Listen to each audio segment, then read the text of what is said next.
ఎప్పుడైతే సంఘంలో ప్రార్థన జరుగుతుందో, కుటుంబంలో ప్రార్థన జరుగుతుందో, దేవుని బిడ్డలు కానీ దైవ సేవకులు కానీ నిరంతరం ప్రార్థన చేస్తూ ఉంటారో, ఈ ప్రార్థన బలం వలన వాడి బలం రోజు రోజుకు నిర్వీర్యమైపోతుంది. నువ్వు బలం పొందే కొద్దీ, ఎందులో ప్రార్థనలో నువ్వు బలం పొందే కొద్దీ వాడి బలం తగ్గిపోద్ది.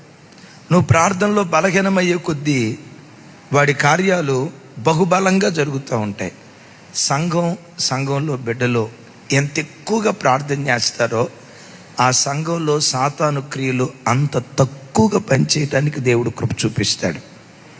సేవకులు మేము కానీ, సేవకురాలు కానీ, విశ్వాసులు కానీ మనం నిద్రమత్తులమై మౌనమైపోతే ఇక సైతాను గాడు విజృంభించడం ప్రారంభిస్తాడు. భయంకరంగా వాడు పనిచేయటం ప్రారంభిస్తాడు. దేవుని